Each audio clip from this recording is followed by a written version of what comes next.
مصطفیٰ سے صاف قرآن بنے. الرحمن الرحیم. الحمد للہ نحمده ونستعینه ونستغفره ونؤمن به ونتوکل علیہ ونعوذ باللہ من شرور انفسنا ومن سیئات اعمالنا من يهده الله فلا مضل له ومن يضلله فلا هادي له ونشهد أن لا إله إلا الله وحده لا شريك له ونشهد أن سيدنا ومولانا محمدا عبده ورسوله صلى الله تبارك وتعالى عليه وعلى آله وأصحابه وبارك وسلم تسليما كثيرا كثيرا. اما بعد،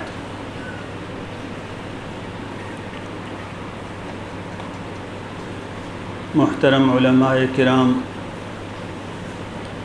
اور عزیز نوجوان دوستو،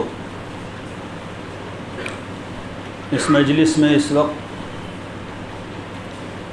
اکثریت جمع سال بھائیوں کی ہے. اللہ تعالیٰ ان کے حق کے مطابق مفید اور کام کی ایسی بات کہنے کی توفیق نصیب فرمائے جس سے ہم سب کو بھی نفع پہنچے اور جس سے پھر ہم سے آگے بڑھ کر امت کو اور انسانوں کو نفع پہنچے. مجھے واٹس ایپ کے ذریعے اس پروگرام کا جو اشتہار ملا تھا اس میں یہ بات لکھی تھی کہ ہم کیسے نفع بخش بنیں.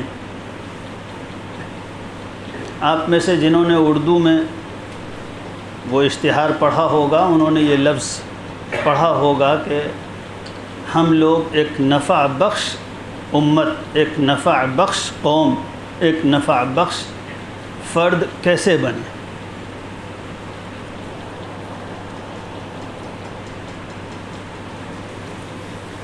میرے عزیز بھائیوں اور دوستو، اللہ سبحانہ و تعالی نے اس دنیا کو اٹل قانونوں کے ساتھ پیدا کیا ہے. اس کو اس نے ایسے قانونوں کا پابند بنایا ہے جس کے مطابق یہ چلتی ہے. اس کے خلاف کوئی کتنا ہی زور لگا لے یہ دنیا نہیں چل سکتی. مثلاً اللہ نے یہ قانون بنایا ہے کہ گرم ہوا اوپر جائے گی اور ٹھنڈی ہوا نیچے آئے گی. ساری دنیا کے لوگ یہ طاقت لگا لیں، کوشش کر لیں کہ ایک دن کے لیے دنیا کا یہ قانون آئیڈل ہو جائے، معطل ہو جائے،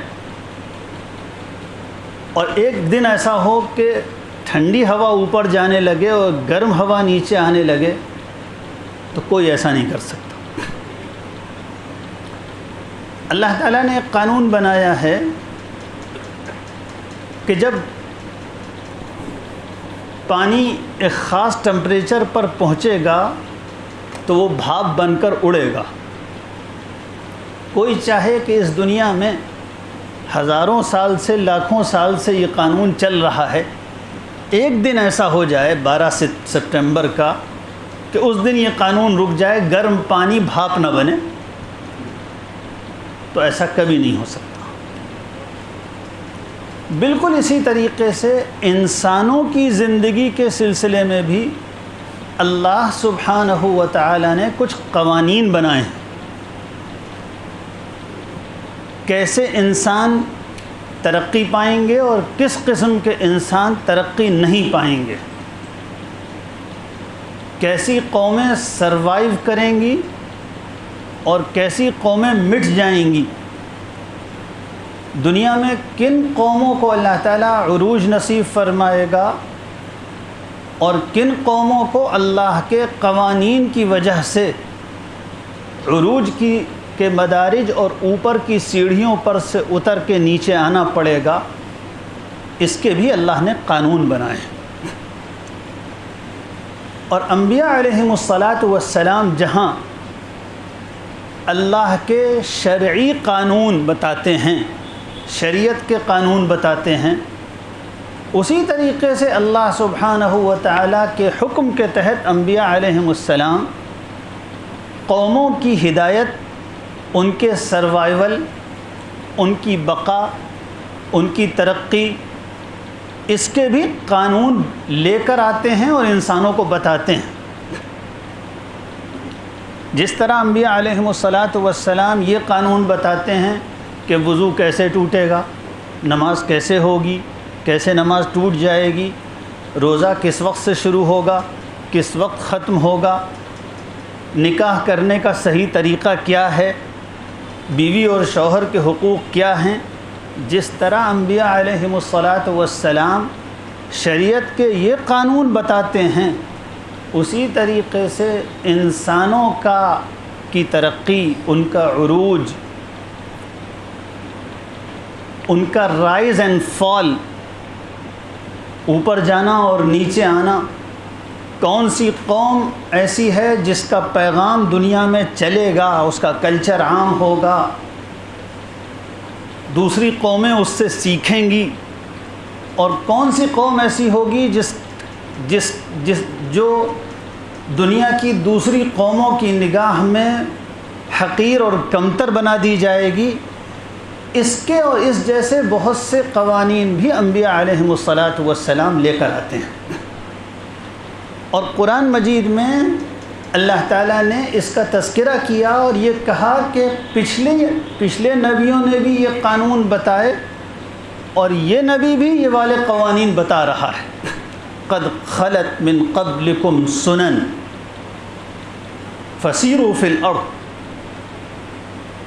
تم سے پہلے کی قوموں کو بھی ہم نے اپنے یہ قوانین، جس کو ہم قرآن کی ٹرم اور اس کی اصطلاح میں سنت اللہ کہتے ہیں، پچھلے نبیوں کو بھی کے ذریعے ان کی قوموں کو بھی اس کا علم دیا تھا اور بتلا دیا تھا، تاکہ اس کی روشنی میں قومیں ہدایت پائیں اور صحیح راستے کا انتخاب کریں، اور خاص طور پر انبیاء علیہم الصلاۃ والسلام پر ایمان لانے والے وہ لوگ جن کے پاس اللہ کی ہدایت ہوتی ہے، اللہ کی کتاب ہوتی ہے، انسانوں کے لیے زندگی گزارنے کا صحیح طریقہ ہوتا ہے، انسانوں کی اصلاح کا نسخہ ہوتا ہے، ان قوموں کو خاص طور پر اس لیے یہ قوانین بتائے جاتے ہیں، اس لیے کہ اگر یہ قومیں ترقی کریں گی، ان کی عزت ہوگی، یہ سروائیو کریں گی، دنیا میں ان کی محبوبیت ہوگی، یہ دنیا میں پسندیدہ ہوں گے، تو انبیاء علیہم الصلاۃ والسلام کا دین زندہ ہوگا۔ اور اگر یہ دنیا میں ٹوٹ جائیں گے، بکھر جائیں گے، کمتر ہو جائیں گے، ان سے دشمنیاں عام ہوں گی، تو اس کے نتیجے میں اللہ کا دین بھی کمزور ہوگا۔ اس لیے خاص طور پر ایمان لانے والوں کو اللہ تعالیٰ یہ قوانین بتایا کرتا ہے، اور ان قوانین کو بار بار قرآن مجید نے سنت اللہ کہا ہے، اللہ کی سنت، اس کا طریقہ، اس کا قانون۔ ایک قانون اللہ تعالیٰ نے یہ بتایا ہے قرآن میں کہ اس دنیا میں وہ چیز باقی رہتی ہے، وہ زیادہ چلتی ہے، اس کی زندگی باقی رہتی ہے، جو لوگوں کو یا جو دوسروں کے لیے نفع بخش ہوتی ہے، جو چیز فائدے کی ہوتی ہے، جس میں نفع پہنچانے کی، کام آنے کی، لوگوں کو نفع پہنچانے کی صلاحیت ہوتی ہے، وہ باقی رہتی ہے، اور جو چیزیں ایسی ہوتی ہیں کہ چاہے ان کا حجم اور ان کا سائز بہت ہو اور وہ سرفیس پہ زیادہ نظر آتے ہوں، ان کا ایگزسٹنس سرفیس پر بہت ہو، ہر طرف نظر آ رہے ہیں، نعرے لگا رہے ہیں، چل پھر رہے ہیں، لیکن وہ بینیفیشل نہیں ہیں، وہ فائدہ پہنچانے والی چیز نہیں ہے، تو ایسی چیزیں دنیا سے مٹ جاتی ہیں، بہت جلدی ان کا قصہ تمام ہو جاتا ہے۔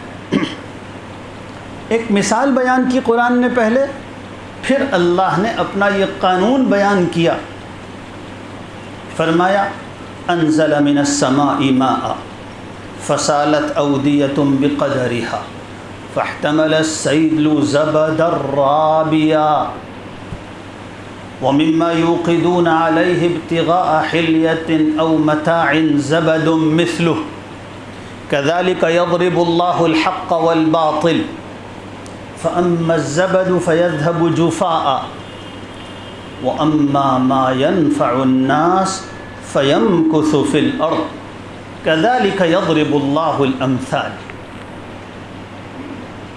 سورہ رعد میں ہے یا سورہ ابراہیم میں ہے؟ رعد میں ہے نا۔ فرمایا کہ ایک مثال سے ہم تم کو اس حقیقت کو سمجھاتے ہیں، دو مثالوں سے۔ دیکھو، آسمان سے بارش آتی ہے، بہت پانی برستا ہے، اور جب پانی کسی سوکھے پہاڑ پر، سوکھی ڈھلوان والی زمین پر، جس پر ایک عرصے سے بارش نہ ہوئی ہو، بہتا ہے، تو سارے گھاس، تنکا، بھوسا، میل کچیل، مٹی، یہ سب کو بہا لاتا ہے۔ اور جب پانی نیا نیا آتا ہے تو کیا نظر آتا ہے؟ نظر یہ آتا ہے کہ سارا بھوسا، سارے خس و خاشاک، سارا تنکا، ساری گندگی جھاگ کی شکل میں پانی کے اوپر نظر آتا ہے، اور بظاہر یہ نظر آ رہا ہوتا ہے کہ دیکھو کتنا جھاگ ہے، کتنا گھاس تنکا ہے، اس کا سائز بہت ہوتا ہے، اس کا اپیرنس بہت زیادہ نظر آتا ہے، صاف اوپر سے تو یہ نظر آتا ہے کہ خس و خاشاک ہی سے پوری وادی بھر گئی، لیکن کچھ دیر کے بعد جب پانی بہتا ہے تو یہ سارا جو کوڑا کرکٹ ہوتا ہے، اور جو پہلے بہت زیادہ نظر آتا ہے اور سرفیس پہ چھایا ہوتا ہے، یہ سب بھاگ جاتا ہے اور بہہ جاتا ہے، پتہ نہیں کہاں چلا جاتا ہے۔ اور وہ پانی جو نفع پہنچانے والا ہوتا ہے، وہ وادیوں میں، گڑھوں میں، تالابوں میں سال بھر کے لیے جمع ہو جاتا ہے، اور لوگ اس سے فائدہ پہنچاتے ہیں، فائدہ اٹھاتے ہیں۔ اور دوسری مثال اللہ نے دی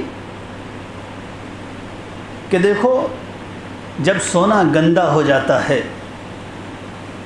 پہنتے پہنتے شروع میں تو بڑا چمکدار اور خالص ہوتا ہے، پھر گندا ہو جاتا ہے اور اس میں میل کچیل بہت آ جاتا ہے، ہرا ہرا نظر آنے لگتا ہے، پیلا پیلا سا ہو جاتا ہے، تو اس کو سونار آگ میں جلاتا ہے، اور جب آگ میں سونار اس سونے کو جلاتا ہے تو وہ سونا پگھلتا ہے، اور اس میں جتنی گندگی ہوتی ہے وہ جھاگ بن کر اوپر آ جاتی ہے۔ جس کسی نے سونار کو اس طرح سونے کو جلاتے ہوئے دیکھا ہوگا تو سونار کا ایک برتن ہوتا ہے، اس کے اندر وہ سونا ڈال دیتا ہے، اور اوپر سے اس کے اوپر آگ مارتا ہے، جس کے نتیجے میں وہ سونا ابلنے لگتا ہے پگھل کر، اور جب ابلتا ہے تو اگر 1 تولہ سونا ہے تو اس کے اوپر اتنا بہت سا جھاگ نظر آنے لگتا ہے، اور ایسا لگتا ہے کہ جھاگ ہی جھاگ ہے، سونا تو بچا ہی نہیں۔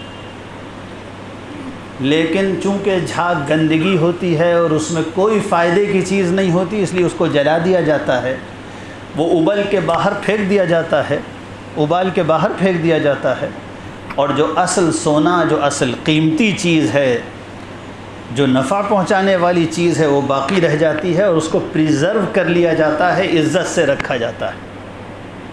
پھر اللہ تعالیٰ نے فرمایا، 2 باتیں فرمائیں، فرمایا کذالک یضرب اللہ الحق والباطل۔ دیکھو، جب حق اور باطل کی کشمکش ہوتی ہے، اور یہ بھی اللہ کی سنت ہے کہ حق اور باطل میں کشمکش ہوگی، اگر کوئی یہ چاہے اور یہ سوچے کہ دنیا کی زندگی میں حق اور باطل کی کشمکش ہی نہ ہو، تو اللہ نے دنیا کو اس قانون پر پیدا ہی نہیں کیا ہے۔ یہ دنیا تو پیدا ہی اس لیے ہوئی ہے کہ اس میں ظلم اور انصاف کی کشمکش ہو، حق اور باطل کی کشمکش ہو، سچائی اور جھوٹ کی کشمکش ہو، تباہ کرنے والی اور نقصان پہنچانے والی چیزوں کی اور فائدہ پہنچانے والی چیزوں کی، اور اللہ کو پسند آنے والی چیزوں کی اور اللہ کے احکام کی اور شیطان کے طریقے کی کشمکش تو دنیا میں ہوگی۔ فرمایا وَلَوْ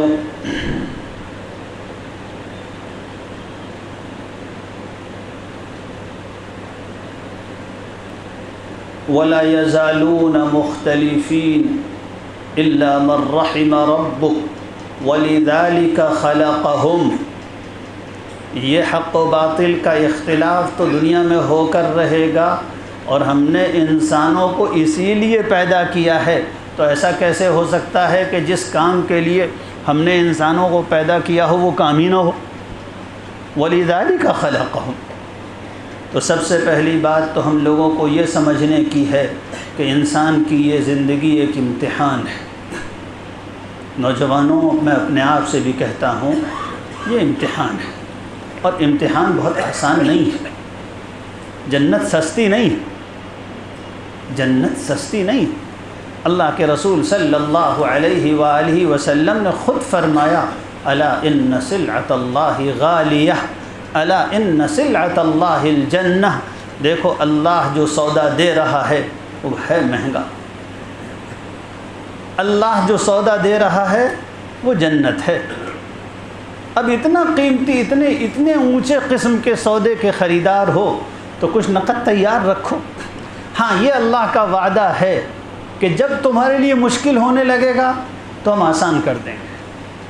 یہ اللہ کا وعدہ ہے کہ جب مشکل ہونے لگے گا تو ہم آسان کر دیں گے، لیکن تم کو تیار ہونا چاہیے کہ ہم اس دنیا میں نفع پہنچانے کے لیے اور حق کی حمایت کے لیے مشکلات کو برداشت کریں گے۔ تم تیار ہوگے تو پھر ہم مدد کریں گے، ہم آسان کر دیں گے۔ بار بار فرمایا ان مع العسر یسرا، پریشانی کے ساتھ آسانی آ کر رہے گی۔ فرمایا فأنزل الله سكينته على رسوله وعلى المؤمنين وألزمهم كلمة التقوى۔ ایسے مشکل وقت میں اللہ تعالیٰ نے سکون کی بارش نازل فرمائی دلوں پر، ایمان والوں کے اور اللہ کے رسول کے۔ ایک عجیب اطمینان کی کیفیت اللہ نازل فرما دیتے ہیں۔ قرآن مجید نے فرمایا کہ یہ دیکھو ان دونوں مثالوں پر کہ جب سیلاب آتا ہے اور نئی نئی بارش ہوتی ہے تو کیسا جھاگ اور گندگی سرفیس پر چھا جایا کرتا ہے۔ یہ مثال ہے حق اور باطل کی کشمکش کی کہ شروع میں تو جھاگ اور کوڑا کرکٹ چھائے گا، اور سونا جب تپایا جائے گا تو اس کا میل کچیل پھول کے اوپر آ جائے گا، لیکن پھر اللہ نے اصول بیان فرمایا۔ دوسری بات اللہ نے یہ بیان فرمائی وَأَمَّا مَا يَنْفَعُ النَّاسِ فَيَمْكُثُ فِي الْأَرْضِ، بچتا وہ ہے، ٹھہراؤ اس کو نصیب ہوتا ہے، بقا اس کی قسمت میں آتی ہے اور اس کو ملتی ہے جو اپنی نافعیت ثابت کر دیتا ہے، جو یہ ثابت کرتا ہے کہ ہم انسانیت کے لیے نفع بخشنے والے ہیں، ہم نفع پہنچانے والے ہیں۔ اس قانون پر اللہ نے دنیا کو پیدا فرمایا ہے۔ ہم لوگوں کو ہمیشہ یہ بات مد نظر رکھنی چاہیے اور اس کو اپنی زندگی کا مقصد بنا لینا چاہیے کہ خود بھی دنیا میں ایک نافع انسان بن کر رہیں گے، نفع پہنچانے والا، فائدہ پہنچانے والا، مفید شخص بن کر رہیں گے۔ انڈیویجولی بھی، انفرادی سطح پر بھی ہم کو ایک مفید شخص بننا ہے، اور ہمارے اوپر صرف ہماری ذمہ داری نہیں، اور خاص طور پر اس مجلس میں نوجوان علماء بھی موجود ہیں، میں ان سے بھی عرض کروں، ہم لوگوں کی ذمہ داری ہے کہ ایک کمیونٹی اور ایک امت کی سطح پر ہم اپنی امت کو دنیا کے انسانوں کے لیے ایک مفید اور نافع امت بنائیں، اس لیے کہ اللہ کی طرف سے یہ قانون طے ہے کہ جو امت اور قوم نافع ہونے کا ثبوت دے دیتی ہے، اللہ تعالیٰ اس کو دنیا میں مقبول بنا دیتا ہے، اس کی دعوت کو عام کر دیتا ہے۔ خاص طور پر اگر وہ انبیاء علیہم الصلاۃ والسلام کی امت ہیں تو اللہ تعالیٰ انسانوں کے دلوں کو ان کے لیے مسخر فرما دیتا ہے، ان کے لیے انسانوں کے دلوں میں ایک جاذبیت ان کے اندر پیدا کر دیتا ہے۔ تو ہمیں اس کی کوشش بھی کرنی ہے کہ اپنی امت کو ایک نافع امت بنائیں۔ رسول اللہ صلی اللہ علیہ وآلہ وسلم نے جو امت بنائی تھی اس کے پاس دو چیزیں تھیں،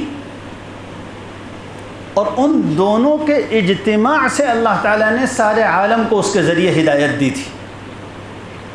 ہم لوگوں نے اس دونوں چیزوں کے اجتماع کا دو چیزوں کا جو جمع ہو جانا تھا اس کو ہم لوگوں نے بڑی حد تک اگنور کیا ہے، اور یہی اصل میں اس زمانے میں ہمارے زوال کی سب سے بڑی بنیاد ہے۔ رسول اللہ صلی اللہ علیہ وآلہ وسلم نے امت بنائی تھی دو چیزوں سے، ایک وہ حق جو اللہ کے یہاں سے آیا تھا، اور دوسرا ایک نافع امت۔ ایک نافع امت، میں علماء سے درخواست کروں گا سیرت کا مطالعہ اور عہد صحابہ کا مطالعہ اس نقطۂ نظر سے اگر کیا جائے کہ رسول اللہ صلی اللہ علیہ وسلم نے جو امت تیار کی تھی اس نے انسانیت کو کیسے عظیم نفع پہنچائے، کتنے فائدے پہنچائے، انسانیت کو کتنے مصائب سے، کتنے مظالم سے، کتنی جہالتوں سے، کیسی کیسی مصیبتوں سے نجات دی۔ یہ راز تھا اصل میں دنیا میں اسلام کے پھیل جانے اور ساری دنیا کے اسلام سے محبت کرنے کا۔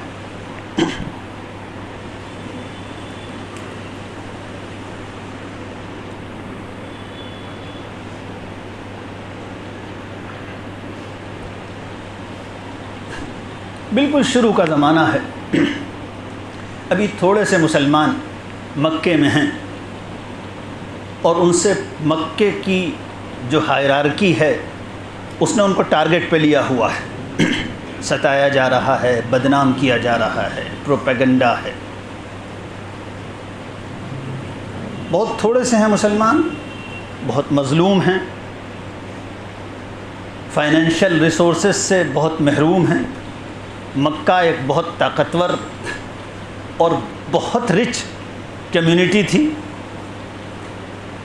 بہت مالدار قوم تھے قریش کے لوگ، اتنی بڑی تجارت تھی قریش کی کہ بادشاہوں کے دربار میں قریش تو ٹرائب تھا، یا زیادہ سے زیادہ آپ کہہ سکتے ہیں ایک چھوٹا سا شہر تھا مکہ، جس کے لیڈر تھے قریش کے لوگ، کوئی حکومت نہیں تھی، لیکن اتنے بڑے تاجر تھے کہ ہم دیکھتے ہیں کہ اس زمانے کے بڑے بڑے بادشاہوں کے یہاں قریش کے تاجروں کا آنا جانا ہے۔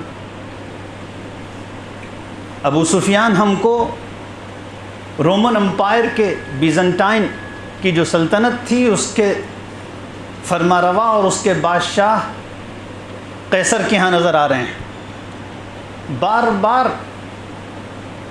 نجاشی جو حبشہ کا بادشاہ تھا، اور اس وقت کا حبشہ ساؤتھ ایسٹرن ایشیا کا بڑا ملک تھا، اس بادشاہ کے یہاں مکے والوں کے ڈیلیگیشنز بار بار آ جا رہے ہیں۔ ہمیں یہ بھی سیرت کی کتابوں میں نظر آتا ہے، ہمیں یہ معلوم ہوتا ہے تاریخ کی کتابوں میں کہ عربوں کی تجارت ایسی اتنی بڑی تھی کہ قریش نے بھی شام میں اور یورپ کے بازاروں میں اپنے لیے چنگی کا ٹیکس معاف کرایا تھا وہاں کی حکومتوں سے۔ یہ کوئی چھوٹے موٹے جی ڈی پی اور چھوٹی موٹی تجارت کے لیے اس قسم کے انتظامات نہیں ہوتے ہیں۔ تو مکہ اتنی بڑی اکنامی تھی اور اتنی طاقت تھی، اور مسلمان بہت غریب بھی تھے، کمزور بھی تھے، تھوڑے بھی تھے، اور ایک ہاسٹیلٹی تھی، ایک دشمنی تھی، ستایا بھی جاتا تھا۔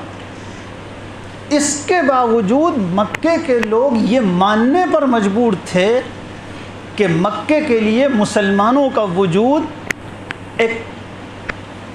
ایک نعمت ہے، ایک بلیسنگ ہے، ایک نفع کی چیز ہے، بہرحال مسلمانوں کو مکے میں رہنا چاہیے۔ آپ سوچئے وہ سچویشن، اور مکے کے سرداروں کا یہ اعتراف کہ مسلمانوں کی یہ کمیونٹی ہمارے شہر کے لیے ایک ضرورت ہے۔ ایسا ہوا جب مکے میں صحابہ کرام کو بہت ستایا گیا تو ایک دن حضرت ابو بکر رضی اللہ عنہ پریشان ہو گئے، بہت دل ٹوٹ گیا، غم سے نڈھال ہوئے، رسول اللہ صلی اللہ علیہ وسلم سے اجازت لی کہ مجھے اب حبشہ جانے کی اجازت دے دیے، مجھ سے مکے میں نہیں رہا جاتا۔ حضور صلی اللہ علیہ وسلم نے اجازت دے دی۔ انہوں نے ترتیب بنائی کہ پہلے تو میں اکیلے جاتا ہوں اور وہاں جا کر جہاں پہلے سے کچھ مسلمان پہنچ گئے ہیں کچھ انتظامات کر لوں گا، پھر گھر والے بھی آ جائیں گے۔ اونٹ پر کچھ سامان رکھا اور نکلے مکے سے جدے کے ساحل کی طرف، جہاں سے تجارتی کشتیاں جاتی آتی تھیں۔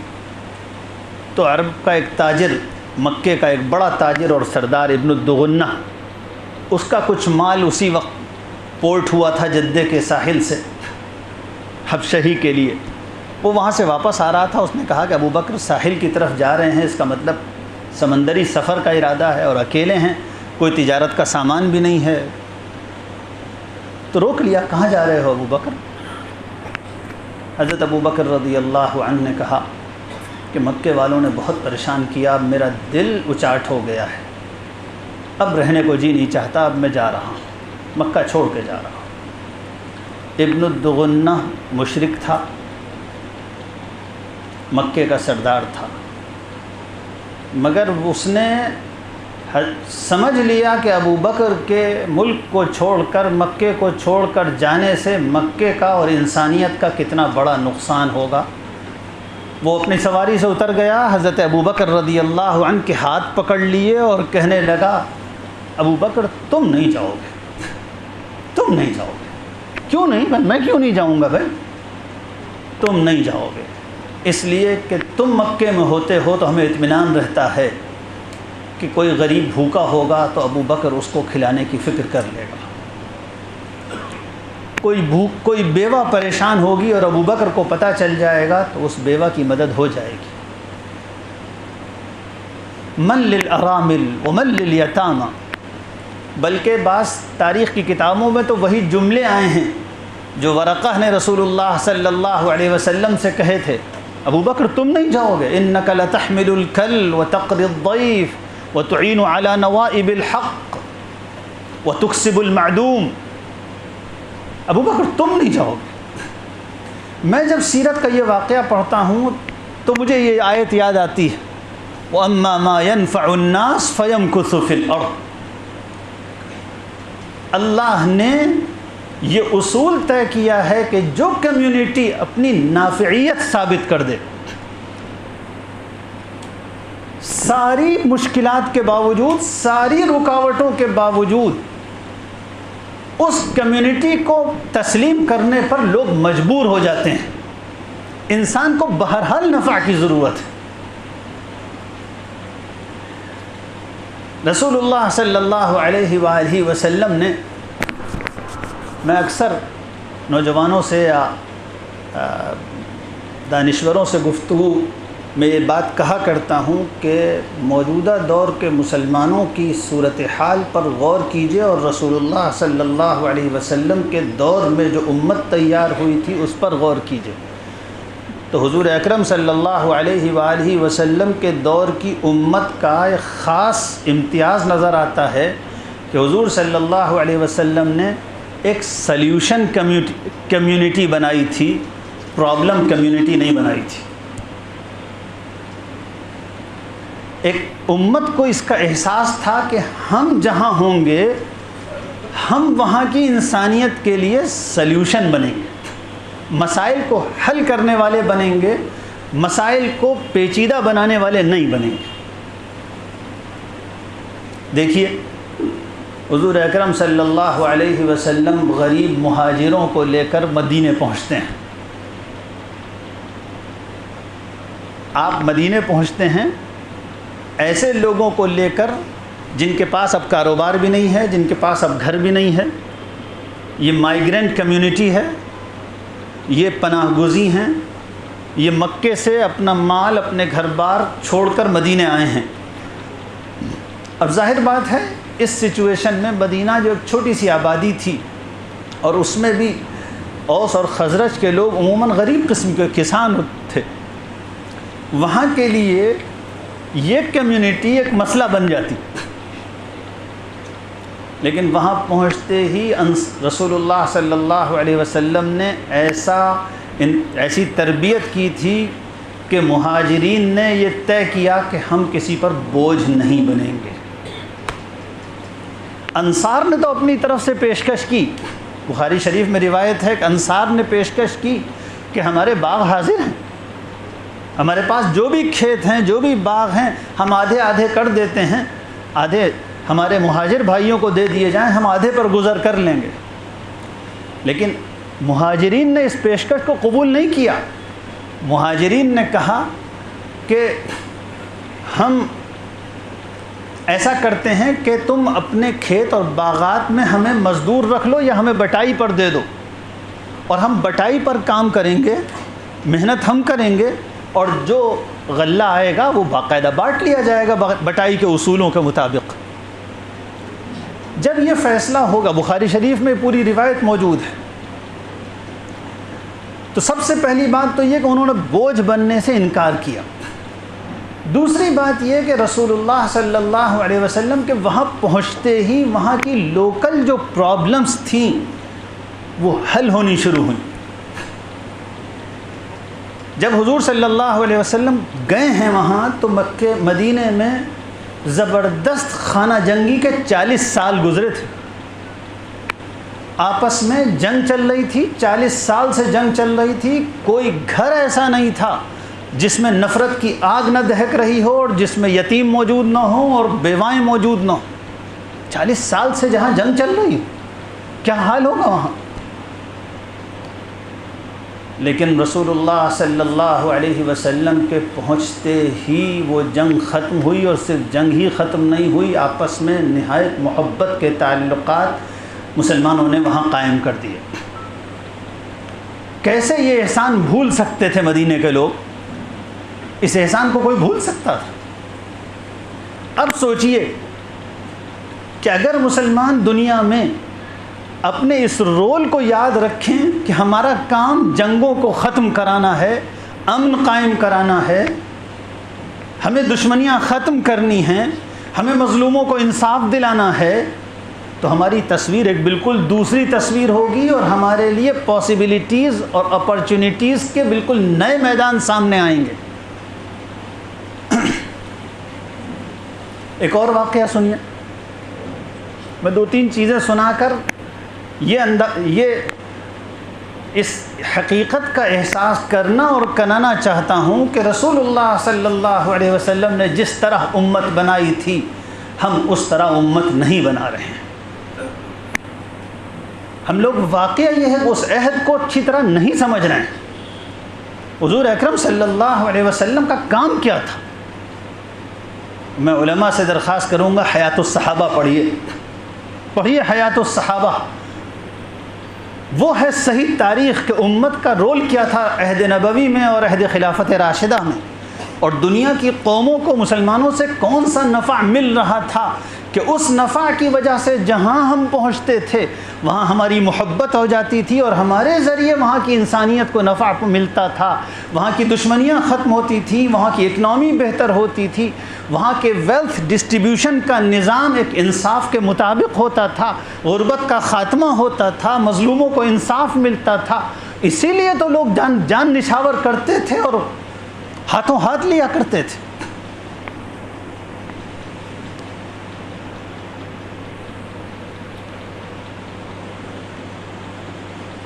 حضرت جب رسول اللہ صلی اللہ علیہ وآلہ وسلم مدینے پہنچے تو پتہ چلا کہ مدینے میں پینے کے پانی کا بہت بڑا کرائسس ہے۔ پینے کے پانی نہیں میں جو چند کنویں ہیں وہ مالداروں نے خرید رکھے ہیں،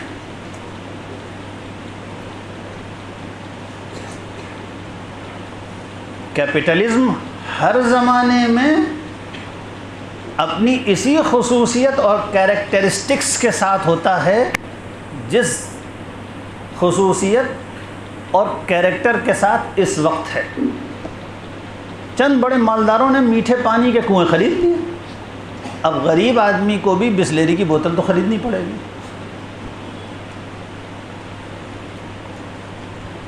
کیا مسلمان یہ کام بھی نہیں کر سکتے اس ملک میں کہ ہم لوگوں کو صاف پانی فری پلانے کا انتظام کریں گے؟ ملک کی یہ صورتحال کہ اب سے 20-25 سال پہلے ہر کچھ دور پر صاف اور پینے کے لائق پانی فری انتظام تھا، یہ کون سا عذاب آ گیا کہ رکشے والا بھی اب خرید کر پانی پیے گا؟ ہم ایک بانجھ قوم ہو گئے ہیں، کیا یہ کام بھی نہیں کر سکتے ہم؟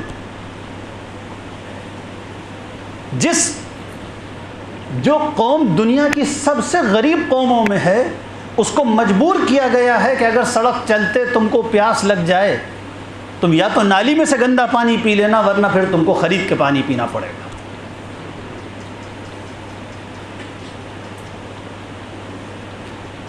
ہمیں کتنی تعلیم دی گئی تھی پانی پلانے کی، ہم بھول گئے۔ صحابہ کرام انہی چیزوں کے ذریعے اللہ کے دین کی مدد کرتے تھے۔ جب مدینے پہنچے تو وہی صورتحال سامنے آئی کہ غریبوں کو تو اچھا خاصا پیسہ خرچ کرنا پڑتا ہے پینے کا پانی خریدنے کے لیے۔ حضرت عثمان رضی اللہ عنہ کو اللہ تعالیٰ نے بہت مال دیا تھا۔ انہوں نے ایک یہودی سے، جس کے پاس مدینے کا سب سے بڑا اور سب سے میٹھے اور ٹھنڈے پانی کا کنواں تھا روحا کا، اس سے بات کی کہ مجھے یہ کنواں تم سے خریدنا ہے۔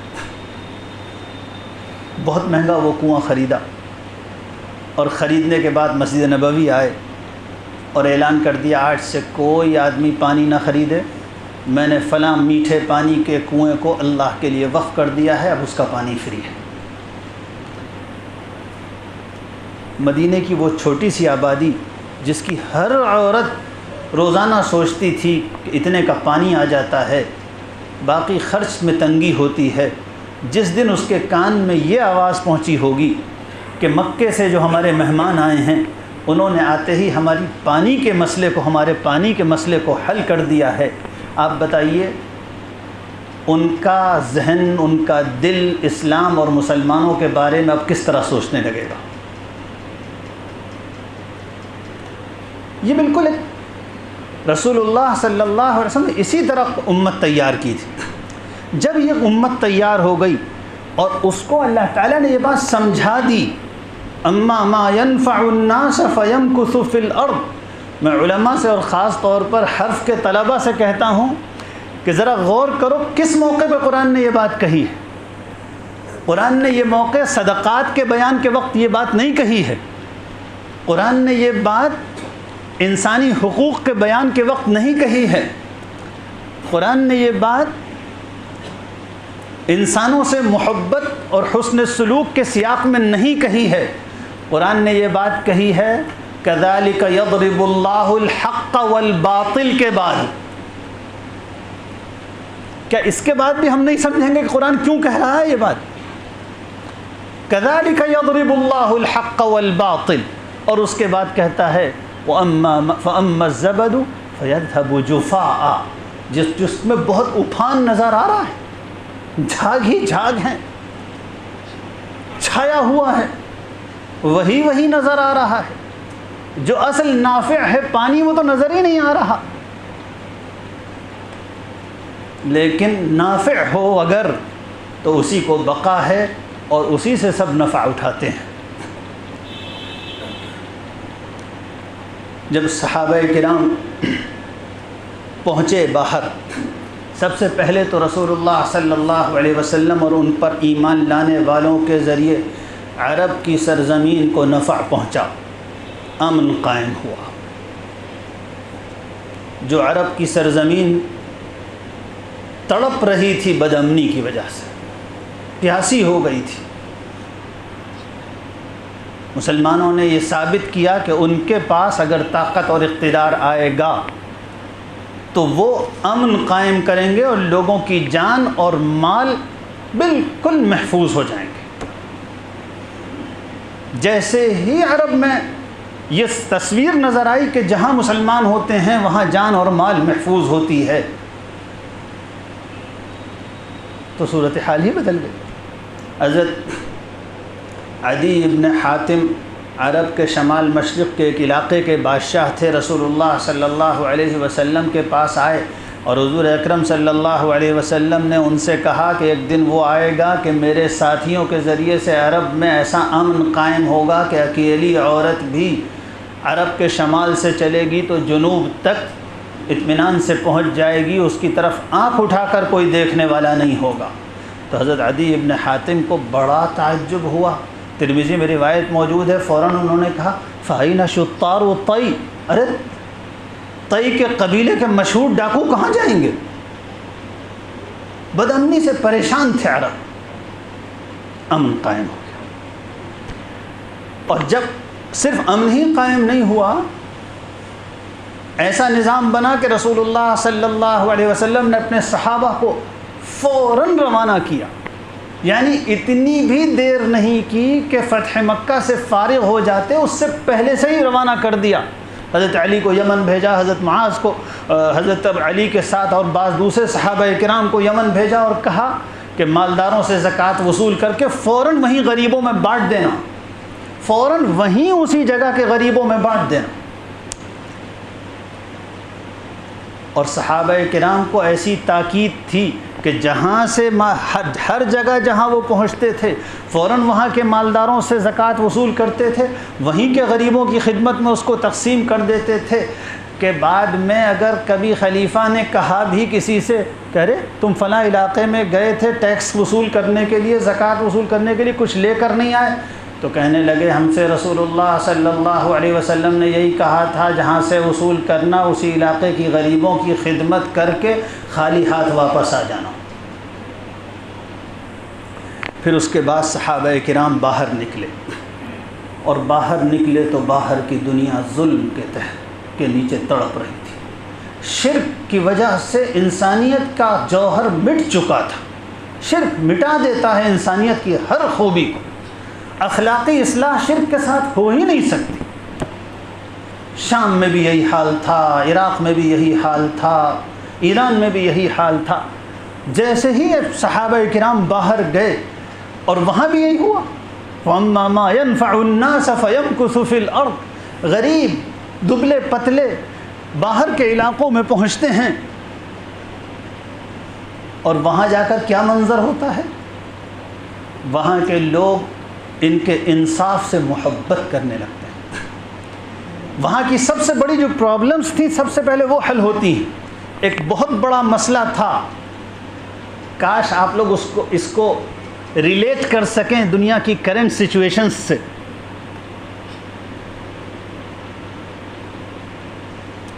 ایک بہت بڑا مسئلہ تھا ظالمانہ ٹیکس، ایک بہت بڑا مسئلہ تھا ایرسٹوکریسی کے ہاتھ میں دولت کا ارتکاز۔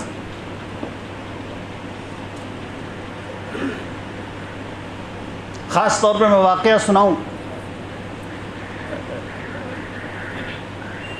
یہ جو شام کہلاتا ہے یہ علاقہ، یہ رومن امپائر کے تحت تھا۔ یہاں کے لوگوں پر زبردست ٹیکس لگے ہوئے تھے، بیچارے کسان، یعنی اگر آپ رومن ہسٹورینز کی کتابیں پڑھیں، ٹیکس تھے اللہ کی پناہ۔ ایک الفریڈ بٹلر نے لکھا ہے کہ رومن حکومت اپنی رعایا کے ساتھ وہ معاملہ کرتی ہے جو قصائی بھیڑ کے ساتھ کرتا ہے،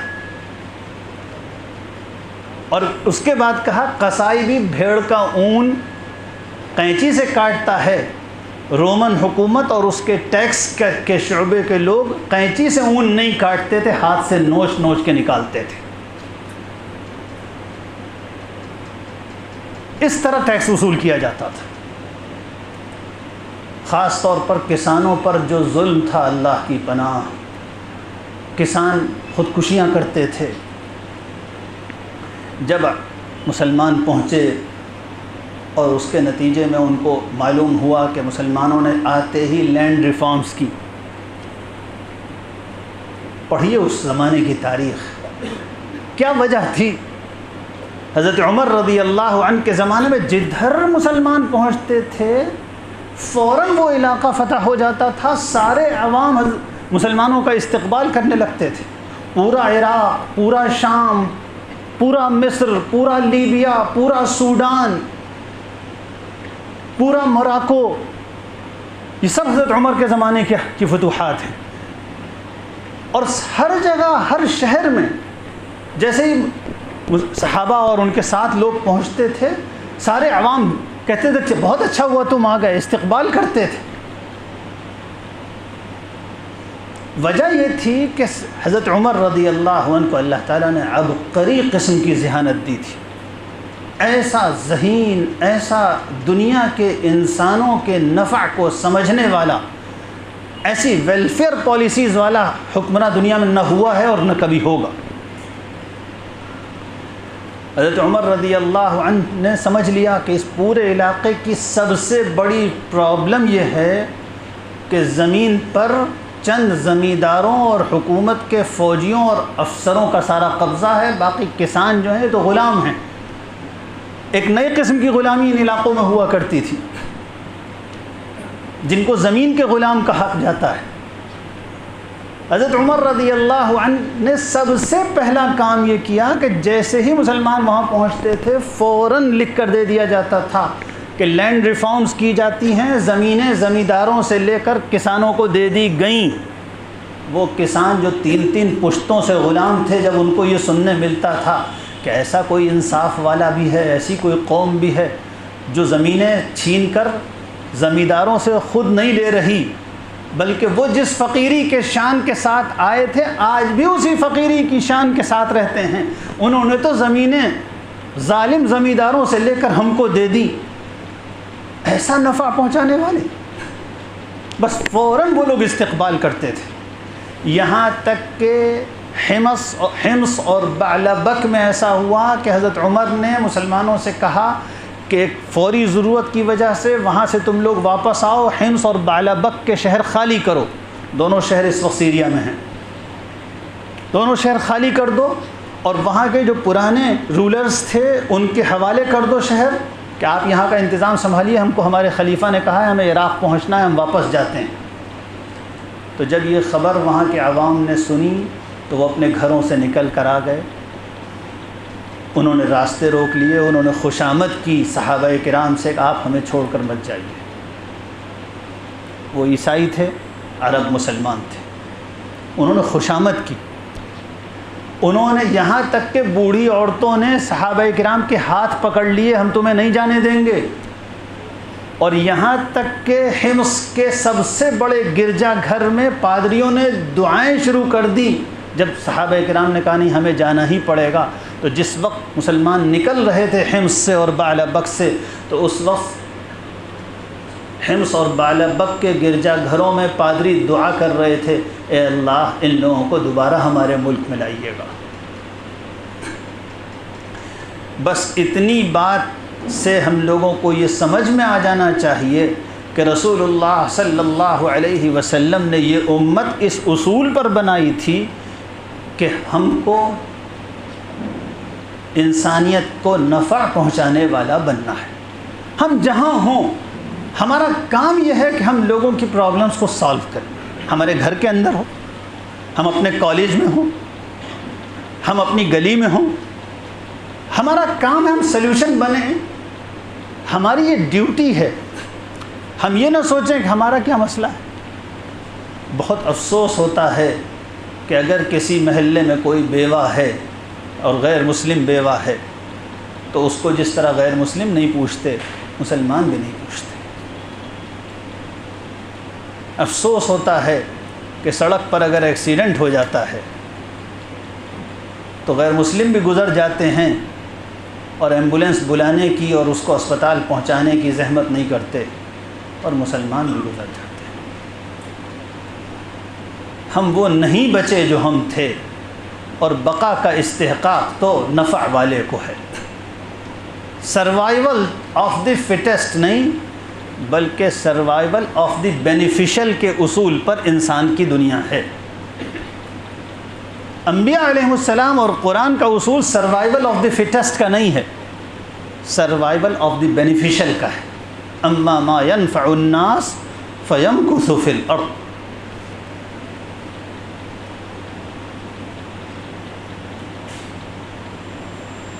ہم لوگ جہاں بھی ہوں، اس ملک کے مسائل کیا ہیں؟ کیا ہم اس ملک کے مسائل کو حل کرنے میں کچھ کر سکتے ہیں؟ اس ملک کا سب سے بڑا مسئلہ وہ نفرت ہے ذات برادری کی اور مذہب کی، جس نے یہاں کی انسانیت کو کاٹ رکھا ہے۔ کیا ہم مسلمان ہو کر یہاں انسانوں کے ایک ماں اور باپ سے اور بھائی بھائی ہونے کا پیغام صرف زبان سے نہیں، اپنی کوششوں اور محنت سے نہیں دے سکتے؟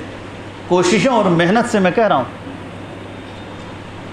یہ جو حالات ہیں ملک کے، اس کے پیچھے ہماری ایک بہت بڑی غفلت کی تاریخ ہے۔ کیا اس ملک میں ایسا نہیں ہوا کہ جن لوگوں کو حقیر اور ذلیل سمجھا گیا تھا، ہم نے بھی ان کو چارپائی پر نہیں بٹھایا؟ یہ کم بڑا جرم ہے؟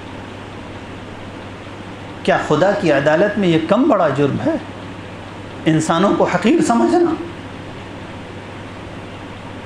جنہوں نے یہ سمجھا تھا کہ یہ خدا کے منہ سے پیدا ہوئے ہیں اور وہ خدا کے پاؤں سے پیدا ہوئے ہیں، اور وہ ہمیشہ، اور جنہوں نے یہ سمجھا تھا کہ خدا نے ان کو ذلیل ہونے کے لیے پیدا کیا ہے، وہ کم بڑے ظالم تھے، اور جن کا ایمان تھا کہ یہ ہمارے بھائی ہیں اور آدم اور حوا کی اولاد ہیں، پھر بھی وہ ظلم میں اور تحقیر میں شریک رہے، ان کی غلطی کتنی بڑی ہے۔ اس ملک کا بہت بڑا مسئلہ ابھی بھی بھوک ہے، بھوک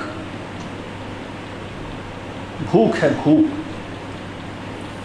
سرکاری اعداد و شمار موجود ہیں کہ ملک کی آبادی کی بڑی تعداد ایسی ہے کہ جن کو صحت کے بقدر کھانا نہیں ملتا۔ 22,000 کیلوریز دن بھر میں نہیں ملتی۔ یہ سرکاری ڈیٹا ہے، اور مسلمانوں کی شادیوں میں دیگوں سے بھر کے کھانا پھر جاتا ہے۔ ہمارے کوڑے دانوں میں اتنا کھانا ہوتا ہے کہ کئی خاندان کھا لیں۔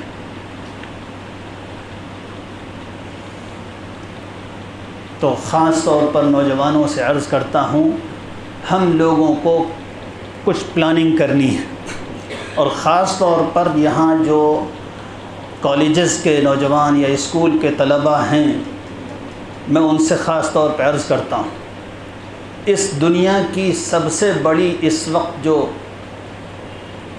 بدقسمتی ہے وہ یہ ہے کہ جن لوگوں کے پاس وہ علم اور وہ صلاحیت ہے کہ وہ دنیا میں کوئی ایفیکٹو رول پلے کر سکتے ہیں ایک سوشل لائف میں، دوسرے لفظوں میں کہیں جن کے پاس پروفیشنل اسکلز ہیں، ان کے پاس مورالٹی نہیں اور دنیا کی زندگی کا صحیح مقصد نہیں، اور جن کے پاس دنیا میں زندگی گزارنے کا صحیح مقصد ہے، مورل ڈیوٹیز کا احساس ہے، ان کے پاس وہ پروفیشنل اسکلز نہیں ہیں کہ وہ دنیا میں کوئی ایکٹیو رول پیدا کریں سوشلی اور اکنامک میدان میں۔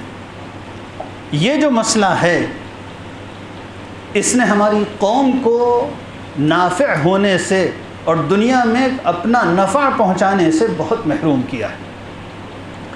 اس کی کوشش کریں، جو لوگ امام ہیں اور جو علماء ہیں، وہ اپنے اپنے حلقہ تعارف میں، اپنے جاننے والے نوجوانوں میں، اپنے ملنے والوں میں یہ فکر پیدا کریں کہ ہمارے وہ پروفیشنلز جو پروفیشنل تعلیم حاصل کر رہے ہیں، ان کے اندر زندگی کا صحیح مقصد جو قرآن نے دیا ہے، اس امت کو ایک نافع امت بنانا ہے، یہ ہماری زندگی کا اصل مقصد ہے۔ اس مقصد کے لیے ہمیں جینا ہے، انسانوں کے مسائل حل کرنے ہیں، اس مقصد کے لیے ہمیں جینا ہے۔ ہماری مورل ڈیوٹیز ہیں، ہمیں زیادہ بہتر اخلاقی وجود بن کر اور اخلاقی امت بن کر زندہ رہنا ہے۔ ہم دنیا کی عام قوموں کی طریقے سے نہیں رہ سکتے، ہم سچے ہوں گے، ہم جھوٹ نہیں بول سکتے، ہم فضول خرچ نہیں ہو سکتے، ہماری زندگی عیاشی کی زندگی نہیں ہو سکتی۔ جب تک پروفیشنل تعلیم حاصل کرنے والوں میں یہ تربیت نہیں ہوگی، اس وقت تک امت نافع امت نہیں بن سکے گی۔ یہ ہمارا سب سے بڑا مسئلہ ہے۔ علماء کو اس کی فکر کرنی چاہیے، اماموں کو اس کی فکر کرنی چاہیے۔ میں اماموں سے عرض کرتا ہوں، اپنے دماغ کو تھکائیے کہ جمعے میں کیا بات کرنی ہے۔ یہ جو ہم لوگوں کو دماغی آرام بلکہ دماغی نیند کی عادت پڑ گئی ہے کہ ہم بہت تھوڑے وقت کے لیے دماغ کو جگانا چاہتے ہیں، یہ ہماری قوم کے لیے نقصان دہ ثابت ہو رہا ہے۔ اپنے دماغ کو تھکائیے کہ کس پیغام کی ضرورت ہے، کس طرح وہ پیغام دینا ہے، کیسے قوم کی اصلاح کرنی ہے۔ یہ جو لوگ ہمیں ملتے ہیں جمعے میں بات کرنے کے لیے، ان کو کن چیزوں پر کھڑا کرنا ہے؟ لوگ ہم سے وہ باتیں سنتے ہیں جن میں ان کے لیے کوئی پیغام نہیں، جن میں ان کے لیے کوئی کشش نہیں۔ لوگ شکوہ کرتے ہیں کہ بھائی مولانا صاحب دیر کر دیتے ہیں، ہم تو دیر سے جاتے ہیں تاکہ ان کی باتیں کم سننی پڑیں۔ کیا آپ یہ سمجھتے ہیں کہ مسلمان جتنے ہیں ان کو کسی اچھی بات سے کوئی بیر ہے؟ ہماری باتوں میں کشش نہیں ہے، ہماری باتوں میں تاثیر نہیں ہے، ہماری باتوں میں ریلیونس نہیں ہے۔ لگتا نہیں لوگوں کو کہ ہمارے اپنے لیے کوئی پیغام مل رہا ہے۔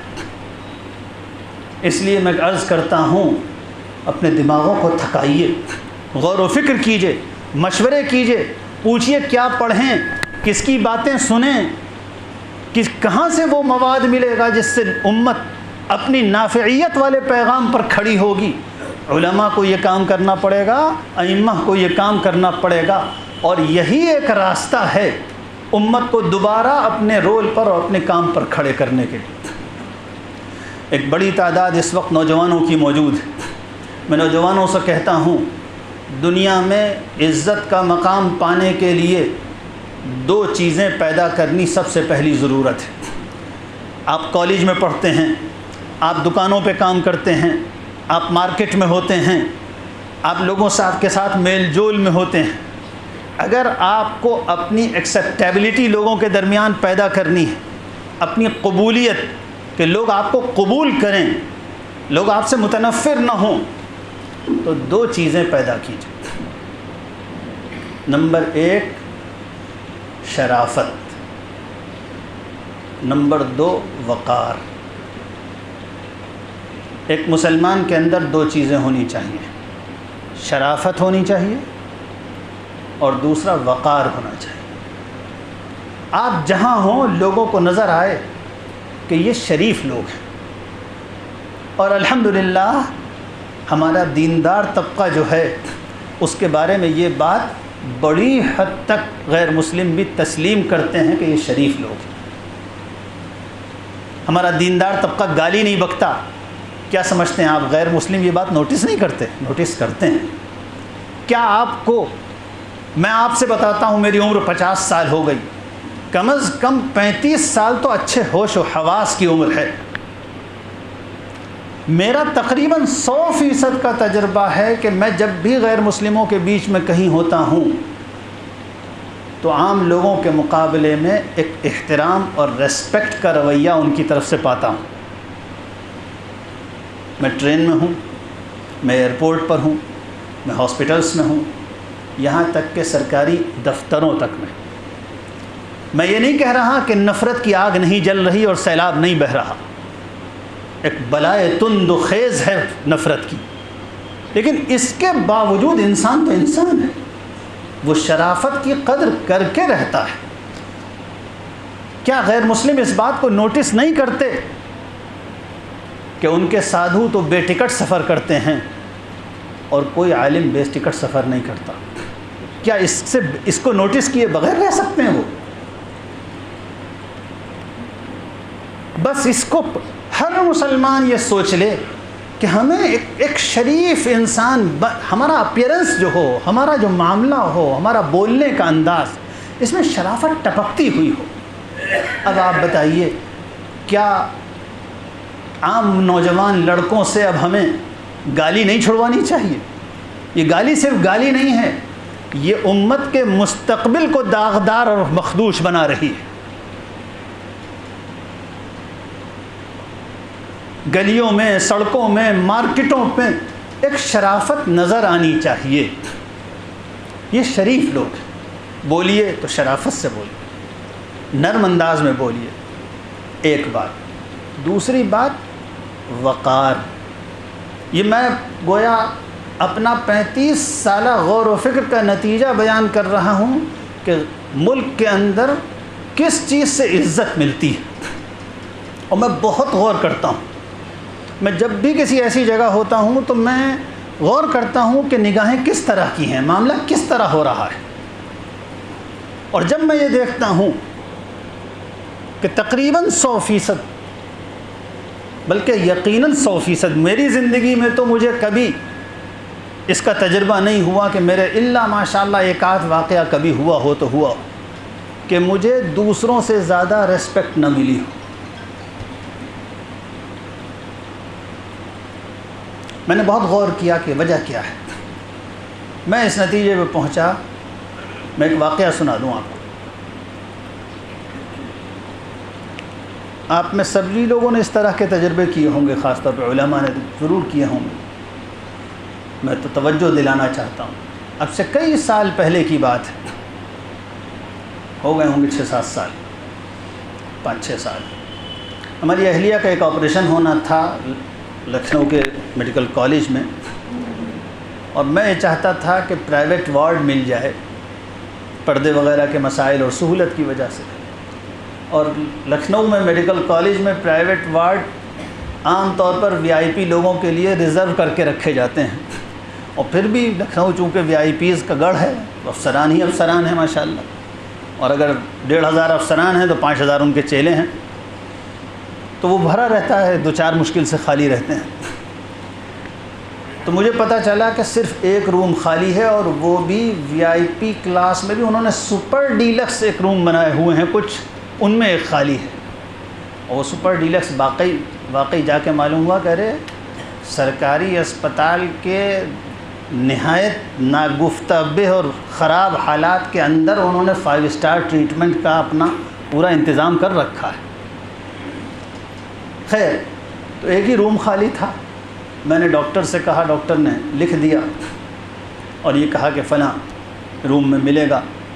کسی کو میں نے بھیجا، معلوم ہوا کہ اس نے کہہ دیا نہیں ہے۔ میں خود گیا تو اس روم میں چاروں طرف بڑی بڑی مورتیاں لگی ہوئی ہیں۔ مجھے تو وحشت ہوئی بھائی، اور ایک وہ ملک جو دستوری طور پر سیکولر ہے، اس میں کسی سرکاری عمارت کے اندر کسی مذہبی نشان کی موجودگی اور اس طرح آفیشل موجودگی بالکل قانون کے خلاف ہے، سب قانون کے خلاف ہے۔ خیر، میں وہاں پہنچا تو مجھے اس آدمی نے جو اس کو الاٹ کرنے پر مامور تھا، اس نے اشارے سے مجھے ایک طرف کو بٹھا لیا، میری بات ہی نہیں سن رہا ہے وہ، میں پھر کچھ کہوں گا اور منہ دوسری طرف کر لے۔ یہاں تک کہ 3-4 جو لوگ موجود تھے وہ چلے گئے، ان سب سے منع کر دیا، روم نہیں ہے، روم نہیں ہے، روم نہیں ہے۔ اس بات کا اپنا پرچہ لائیے، جائیے فلاں نمبر میں چلے جائیے۔ میرا کوئی جان پہچان نہیں تھی اس نے بس یہ محسوس، ہاں میں نے اس سے یہ کہا تھا کہ بھئی میں پردے کی وجہ سے چاہتا ہوں کہ پرائیویٹ روم مل جائے، تو اس نے اس کا خیال رکھا۔ تو میں یہ بات عرض کر رہا تھا کہ ہم سب لوگوں کو اس وقت آپ سب وہ لوگ موجود ہیں جو کنسرن لوگ ہیں، جو فکر مند لوگ ہیں، اس بات کو آگے پھیلائیے کہ ہمارا وجود ہر جگہ شرافت اور وقار کے ساتھ ہو۔ سب اگر گندے سندے کپڑوں میں ہوں تو ہم گندے سندے کپڑوں میں نہ ہوں۔ نظر آتا ہے مسلمان گھر سے باہر، اللہ نے کپڑے دیے ہیں مگر بنیان پہنے گھوم رہے ہیں۔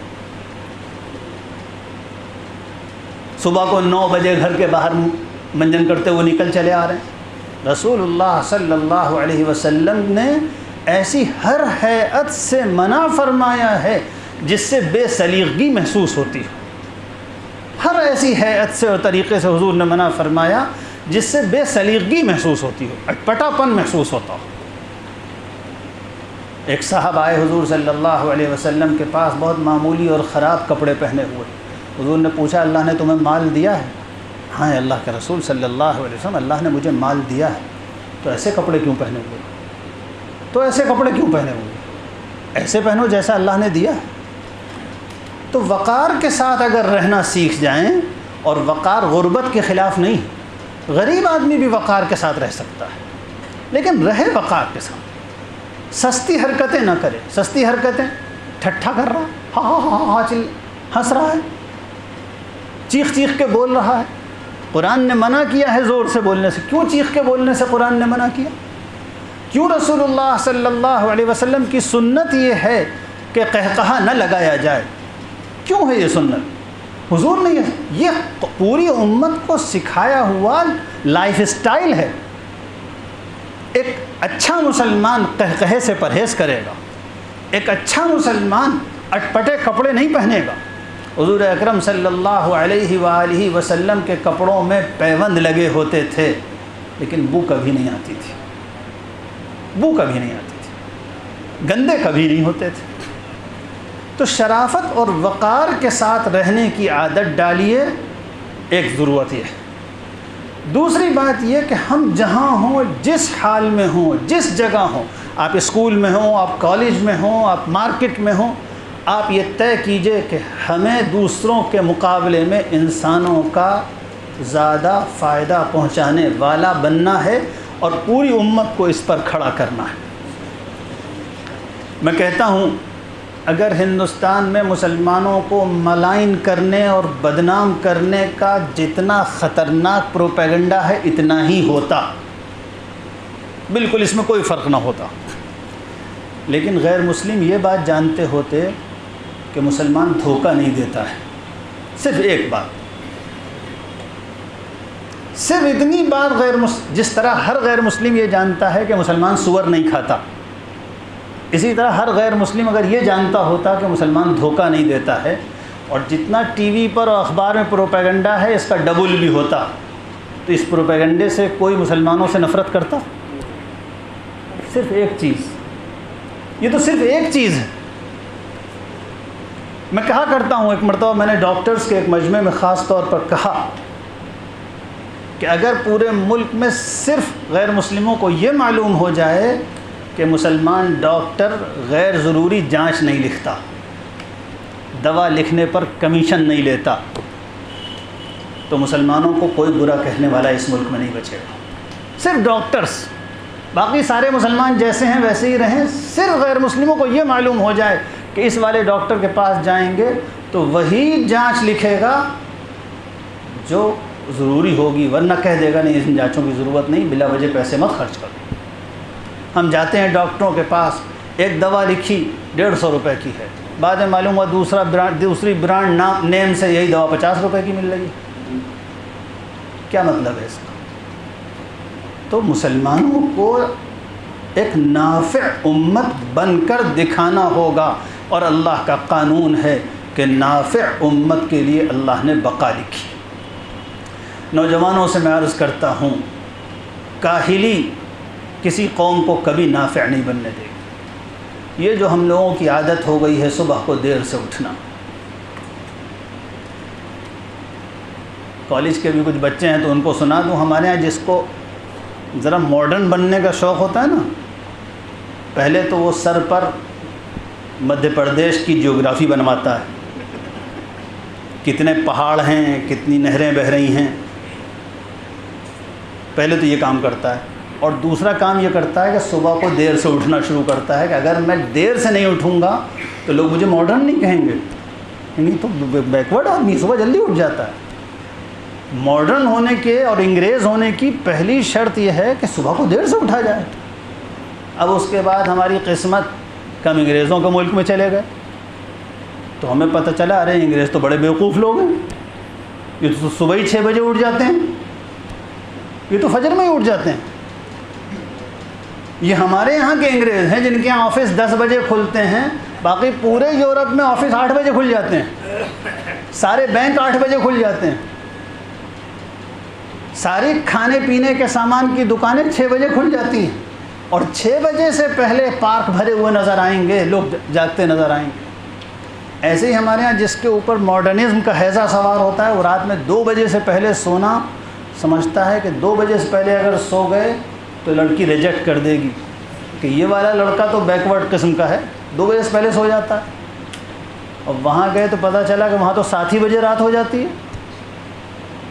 7 بجے رات ہو گئی، گھر بند ہو گئے، سڑکوں پہ سناٹا ہو گیا. مغرب کی نماز وہاں ذرا لیٹ ہوتی ہے تو لوگوں نے کہا کہ کبھی کبھی مغرب کی نماز کو جاتے آتے ہوئے پیسے چھن جاتے ہیں، اتنا سناٹا ہو جاتا ہے. ہم نے کانپور میں تو اتنا، چمن گنج میں رات میں 2 بجے نہیں ہوتا، بریانی بک رہی ہوتی ہے. تو بھائی یہ سب اصل میں ایک بیمار قوم کی نشانیاں ہیں. یہ بیمار قوم کی نشانیاں ہیں. دیر سے اٹھنا، دیر سے سونا، صحت بھی خراب، تعلیم میں بھی پیچھے، کاروبار میں بھی پیچھے. اپنی صحت کی فکر کرو. صحت سب سے بنیادی چیز ہے ترقی کے لیے. ہماری قوم کا صحت کا انڈیکس اس ملک میں سب سے خراب ہے، یہ ہمیں معلوم ہے.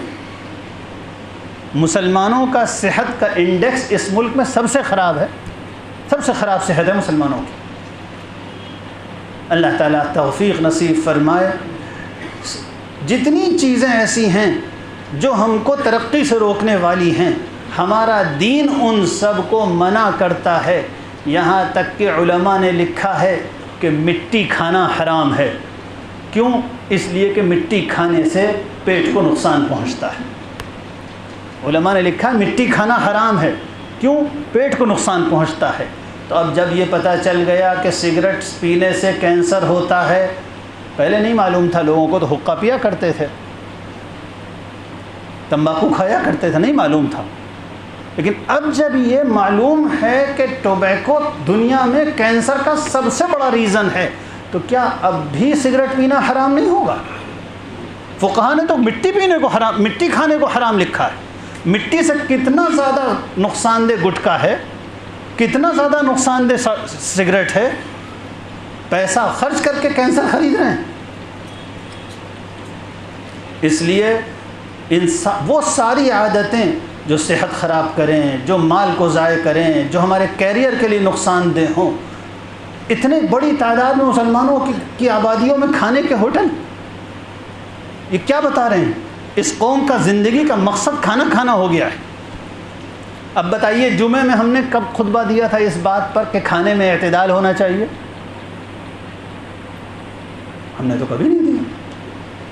اور رسول اللہ صلی اللہ علیہ وآلہ وسلم نے زیادہ کھانے کی کتنی مذمت بیان فرمائی. کیسے مرغن کھانے، کتنے نقصان دہ کھانے. اور کھانے کا یہ آبسیشن جو ہوس ہے، آپ فرق دیکھ لیجیے کسی غیر مسلم محلے میں چلے جائیے، آپ وہاں کھانے کے ہوٹل دیکھ لیجیے. ہمارے یہاں تو معلوم ہوتا ہے کہ یہ قوم تو صرف کھانا کھاتی ہے، وہ کچھ کرتی نہیں. کھانا کھاتی ہے، اسی میں لیٹ جاتی ہے، اسی میں سو جاتی ہے، اسی میں غوطہ لگاتی ہے، اسی کے کپڑے پہنتی ہے، وہی کھاتی ہے، وہی پیتی ہے، اسی کے لیے جیتی ہے. اللہ اکبر. تو یہ سب ہماری بیماری کے اسباب ہیں. نوجوانوں کو، امت کو پھر سے کھڑا کرنا ہے. ایک ایک نوجوان یہ نہ سوچے کہ یہ سارا ریفارم صرف مولویوں کے کرنے سے آئے گا. اسٹوڈنٹس کی ذمہ داری ہے، تاجروں کی ذمہ داری ہے. اپنے اندر اویئرنیس پیدا کیجئے، اپنے گھر والوں کے اندر اویئرنیس پیدا کیجئے. اور یہ بات اللہ تعالیٰ جزائے خیر دے ہمارے حضرت مولانا امیر الحق عبداللہ صاحب کو، مولانا امیر حمزہ صاحب کو، اور ان سب حضرت ان کے سارے معاونین کو بڑا اچھا عنوان منتخب کیا. ہمیں ایک بینیفیشل اور ایک نفع بخش قوم بننا ہے، ایک نفع بخش فرد بننا ہے. وقت ضائع کرنے کی عادت چھوڑیے. رسول اللہ صلی اللہ علیہ وآلہ وسلم، میں نے تو کبھی حدیث میں نہیں پڑھا کہ حضور خالی بیٹھے ہوئے تھے. کم سے کم 40 سال ہو گئے مجھے قرآن حدیث پڑھتے ہوئے. میں نے آج تک نہیں پڑھا حضور صلی اللہ علیہ وسلم خالی بیٹھے ہوئے تھے، حضرت ابوبکر خالی بیٹھے ہوئے تھے، خالی نہ بیٹھے، یا دنیا کا کام کیجئے یا دین کا کام کیجئے۔ وہ آدمی جو اس نیت سے ترقی کے لیے محنت کر رہا ہو کہ میں ترقی کروں گا تو میرا خاندان ترقی کرے گا، میری امت ترقی کرے گی، رسول اللہ صلی اللہ علیہ وسلم کا دین مضبوط ہوگا، ایسے انسان کا تگ و دو کرنا، بھاگنا دوڑنا، تجارت کرنا، پڑھائی کرنا، ترقی اور کے لیے کوششیں کرنا سب عبادت ہے، سب عبادت ہے، اور سب کا ثواب ملے گا۔ ایک پروڈکٹیو قوم بنی، وقت ضائع کرنے کی عادت چھوڑ دیجیے۔ اللہ تعالیٰ مجھے اور آپ کو سب کو صحیح راستے پر چلنے اور دنیا کے لیے نافع بننے کی توفیق عطا فرمائے۔ چند باتیں عرض کی، اللہ تعالیٰ مجھ کو بھی عمل کی توفیق عطا فرمائے۔ بڑی کوتاہیاں ہیں، یہ تو میں نے ایک آئیڈیلسٹک اپروچ سے ایک بالکل اس طرح کی باتیں کر دی، میں خود ان پر عمل سے محروم ہوں۔ اللہ تعالیٰ میرے اندر بھی ایسی ہمت اور حوصلہ پیدا فرما دے اور ان سب پر عمل کی توفیق عطا فرمائے، اور آپ حضرات پر بھی ان باتوں پر عمل کی توفیق عطا فرمائے، اور ہم سب اپنی امت کو ایک نفع بخش امت بنانے کے کام میں لگ جائیں۔ لا الہ الا اللہ ولا حول ولا قوة الا باللہ، وصلی اللہ وسلم علی خیر خلقہ محمد وعلی آلہ وصحبہ اجمعین برحمتک یا ارحم الراحمین۔